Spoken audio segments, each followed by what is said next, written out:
कौन सी स्त्रियां पति से झूठा प्रेम करती है। जय श्री कृष्णा मित्रों, स्वागत है आप सभी का वैदांतिक दृष्टांत यूट्यूब चैनल पर। मित्रों, मैं आज आपके लिए बहुत ही ज्ञान की जानकारी लेकर आया हूं। आपसे निवेदन है कि वीडियो को पूरा जरूर सुनें। मित्रों, रतनदीप शहर में चंद्रभूषण नाम का राजा राज्य करता था, जिसका उदयभान नाम का एक राजकुमार था। राजकुमार उदयभान को अपने ही पिता के मंत्री के बेटे सत्यसेन से गहरी दोस्ती थी। वे हर समय साथ साथ रहते थे, साथ साथ घूमने जाते थे और साथ ही बैठकर भोजन करते थे। एक दिन उन दोनों ने कहीं घूमने का मन बनाया। दोनों ने घोड़े सजाए, पहाड़ों के बीच वादियों पर घूमने चले गए। चलते चलते वे एक दूसरे राजा के राज्य की सीमा में पहुंच गए। वहां उन्होंने देखा एक बड़ा ही रमणीक उपवन है। उसमें एक तालाब है जिसमें एक सुगंधित जल भरा हुआ है, जिसके चारों ओर गुलाब के फूल बिखरे पड़े हुए थे। बगीचा इतना मनोहर था कि मन कर रहा था कि इसी बगीचे में निवास कर लें। उन्होंने तालाब में हाथ मुंह धोए, जलपान किया। उसके बाद मंत्री का बेटा एक पेड़ के नीचे जाकर सो गया। राजकुमार उदयभान उस बगीचे की सुंदरता से मोहित हो गया और मोहित होकर बाग में इधर उधर भ्रमण करने लगा। इतने में क्या देखता है कि उस बाग में एक सुंदर युवतियों का झुंड आया। शायद वो वहां के राजा की कन्या और उसकी सहेलियां होगी, जो उस सरोवर में स्नान करने आई थी। उन सुंदर युवतियों के बीच एक बहुत ही सुंदर राजकुमारी थी, जिस पर राजकुमार उदयभानु की नजर पड़ी तो बस उस पर फिदा हो गया। उसे ऐसा लगा जैसे कोई बिजली ने करंट मार दिया हो। वो उसके रूप को देखकर मोहित हो चुका था। राजकुमारी ने भी एक नौजवान सुंदर युवक को देखा तो वो भी उसे देखती रह गई।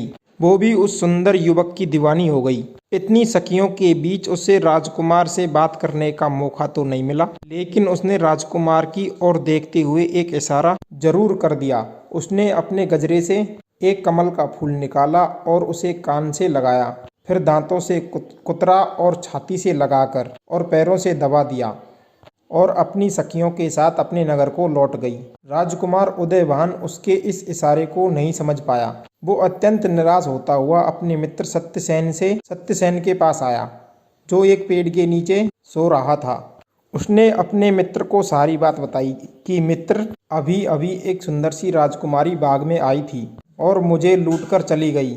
उसने कुछ इशारा भी किया था, लेकिन मैं कुछ समझ नहीं पाया। साथ में अन्य युवतियां होने के कारण बातचीत का भी कोई अवसर नहीं मिला। मैं उसके बिना अब जी नहीं सकूंगा।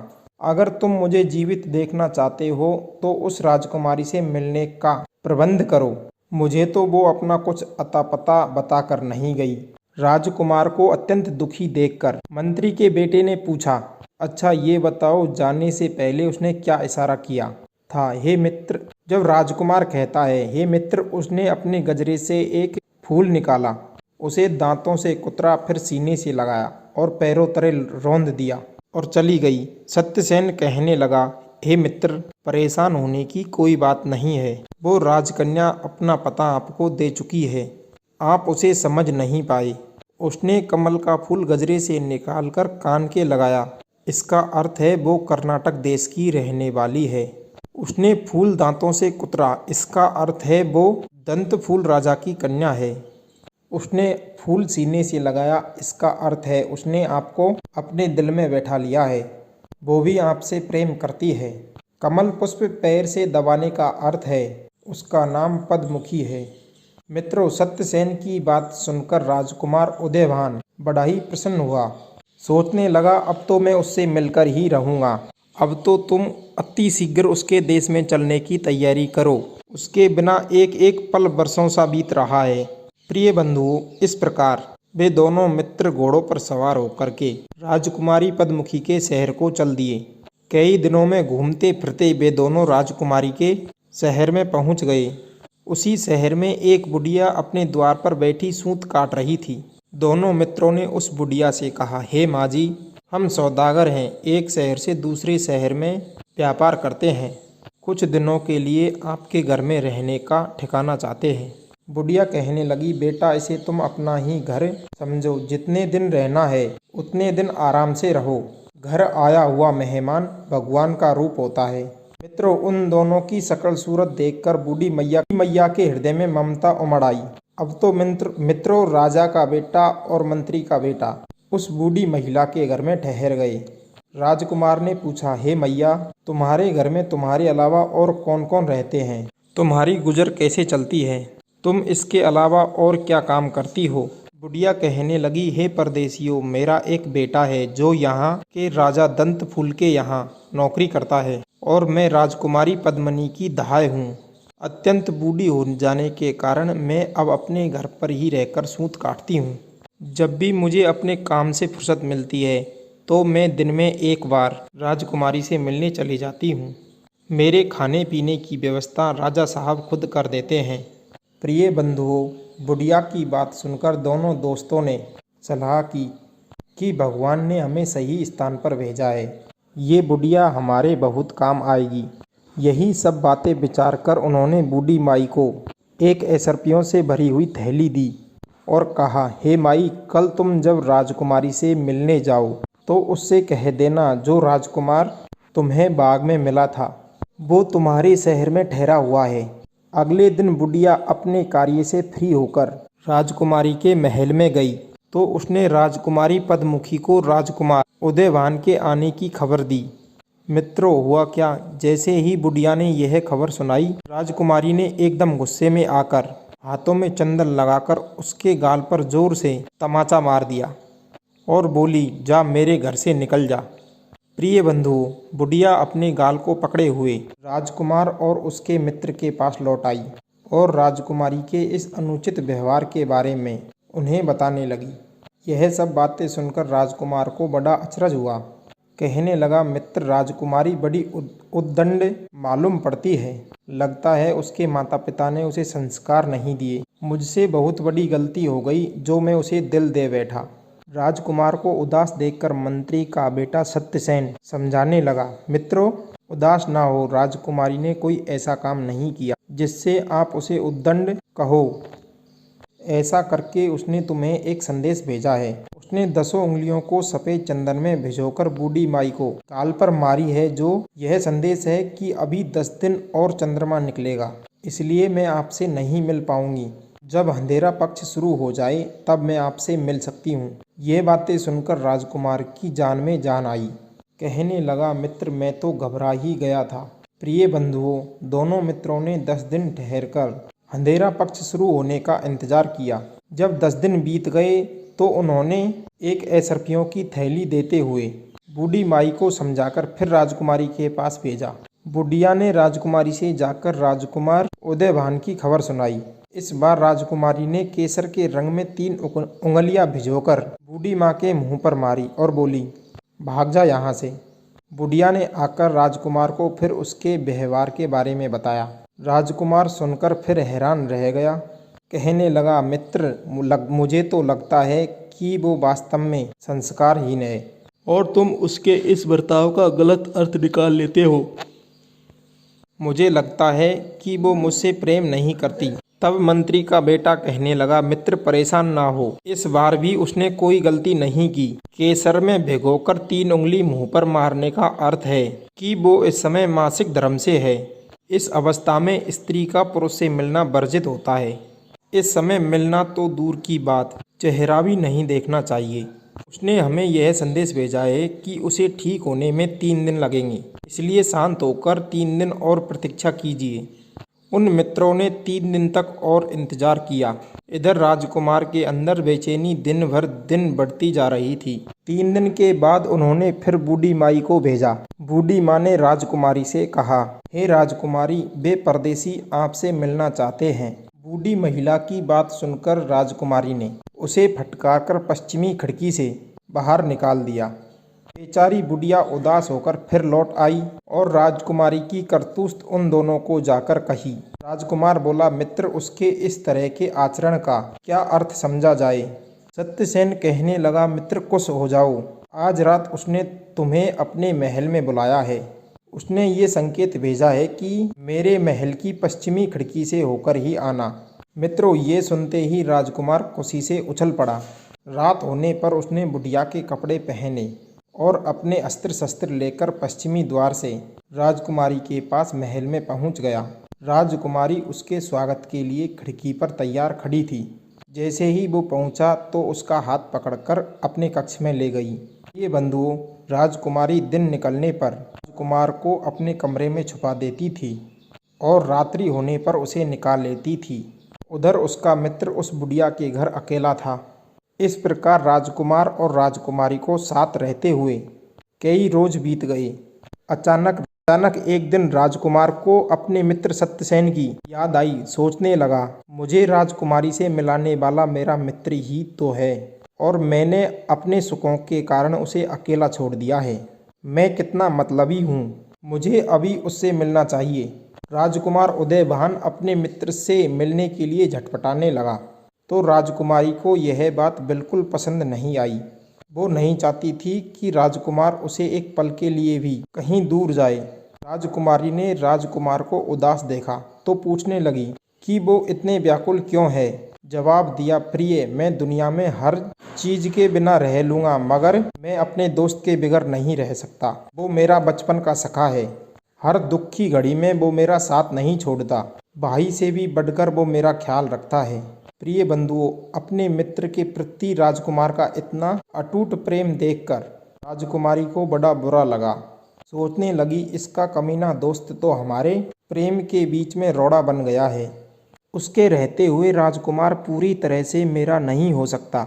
इस मित्र रूपी रोड़ा को खत्म कर देना ही चाहिए। यही सब सोचकर राजकुमारी मीठी मीठी बातें करती हुई बोलनी, हे प्राणनाथ, यदि आप मित्र के लिए ज़्यादा बेचैन हो तो लो, मैं तुम्हें अपने हाथ से भोजन बनाकर देती हूँ। इसे अपने मित्र को प्यार से खिला देना और कह देना तुम्हारी भाभी ने प्यार से भेजा है। प्रिय बंधुओं, सुनकर राजकुमार बड़ा प्रसन्न हुआ। इधर राजकुमारी पद्मिनी ने क्या किया, भोजन बनवाया और उस भोजन में जहर मिलवा दिया। भोजन लेकर राजकुमार को भेज दिया और कहा, भोजन खिलाकर तुम जल्दी ही लौट आना। मित्रों, राजकुमार को पता नहीं था कि राजकुमारी ने भोजन में जहर मिलाया है। वो खुशी भोजन लेकर अपने मित्र के पास गया। काफ़ी दिनों से वे दोनों एक दूसरे से अलग थे, इसलिए एक दूसरे से खूब मिले। काफ़ी दिनों से वे दोनों एक दूसरे से मिले नहीं थे। पहले तो वे खूब एक दूसरे से गले लगे, उसके बाद बातचीत करने लगे। राजकुमार बोला कि मित्र, मैंने जब राजकुमारी को तुम्हारे बारे में बताया तो वो बड़ी प्रसन्न हुई। उसने अपने हाथों से तुम्हें भोजन बनाकर भेजा है। लो, ये भोजन कर लो। प्रिय बंधुओं, मंत्री का बेटा बड़ा ही चतुर था। उसने भोजन करने से पहले पास में बैठे एक कुत्ते को थोड़ा सा भोजन डाल दिया। वो कुत्ता भोजन खाते खाते ही मर गया। यह देखकर राजकुमार आश्चर्य में पड़ गया कि ये क्या हुआ। तब सत्यसेन कहता है कि मित्र, राजकुमारी ने मुझे मरवाने के लिए ही ये भोजन भेजा है। इस भोजन को भिजवाने में उसका कोई प्यार नहीं था। राजकुमार पूछने लगा कि हे मित्र, उसने ऐसा क्यों किया? तो मंत्री का बेटा कहता है, हे मित्र, उसके और तुम्हारे मिलन में मैं रोड़ा था। तुम रहते जरूर उसके पास थे, परंतु तुम्हारा मन हर समय मुझसे मिलने को बेचैन रहता था और राजकुमारी नहीं चाहती थी कि उसका प्यार बटे, इसलिए उसने मुझे मारने का प्रयास किया। अगर मैं मर जाता तो तुम पूरी तरह उसके होकर रह जाते। मित्रों, सुनते ही राजकुमार का खून खौल उठा। कहने लगा, मित्र, ऐसी दुष्ट स्त्री का प्रेम पाकर मैं कभी भी चैन से नहीं जी सकूंगा। इसका प्रेम तो बड़ा ही घातक है, ये मैंने कभी नहीं सोचा था। ऐसी स्त्री से तो भगवान ही बचाए। अब मैं उसके पास लौटकर नहीं जाऊंगा। मंत्री का बेटा बोला, नहीं मित्र, जिस के लिए हमने कई दिनों से अपना घर द्वार छोड़ रखा है, उसके बिना तो हम घर जा ही नहीं सकते। हम उसे अपने साथ घर लेकर चलेंगे, लेकिन ब्याह कर नहीं, उसे उसकी करनी का दंड देकर। आज रात तुम उसके पास जाओ और राजकुमारी जब सो जाएं, तब उसकी बाईं जंघा पर अपनी तलवार का निशान बनाकर और उसके गहने लेकर चले आना। मित्रों, सत्यसेन के समझाने के अनुसार ही राजकुमार ने पद्ममुखी की बाईं जंघा को तलवार से चिन्हित किया और गहने लेकर चला आया। उधर मंत्री के बेटे ने एक योगी का भेष बनाया और मरघट में जाकर बैठ गया। राजकुमार उदयभान को उसने गहने बेचने के लिए बाजार में भेज दिया और कहा, यदि कोई तुम्हें पकड़ ले तो उससे कहना, मेरे गुरु के पास चलो, तब तुम उसे लेकर मेरे पास चले आना। प्रिय बंधुओं, इस प्रकार मंत्री का बेटा साधु बनकर मरघट में बैठ गया। राजकुमार गहने बेचने बाजार को चला गया। उसने वे गहने एक सुनार को दिखाए। सुनार उन्हें देखते ही पहचान गया कि ये गहने तो राजा की बेटी के मालूम पड़ते हैं, कहीं ये चोर चुरा कर तो नहीं लाया। उसने तुरंत ही कोतवाल को बुलाया और राजकुमार को पकड़ा दिया। कोतवाल ने पूछा कि ये गहने तुम्हें कहाँ से प्राप्त हुए? तो जवाब दिया कि ये गहने मुझे मेरे गुरु ने दिए हैं, जो मरघट में धूनी रमाए हुए बैठे हैं। प्रिय बंधुओं, अब तो कोतवाल ने मंत्री के बेटे को भी पकड़वा लिया। दोनों को राजा के सामने पेश किया। राजा ने पूछा, योगी जी, ये गहने तुम कहाँ से लाए हो? जब योगी भेषधारी मंत्री का बेटा कहता है, हे महाराज, मैं कई दिनों से मरघट में बैठा डाकनी की उपासना कर रहा था। कल डाकनी मेरे पास आई और मैंने उसके गहने उतार लिए और उसकी बाहीं जंघा पर अपनी तलवार का निशान बना दिया।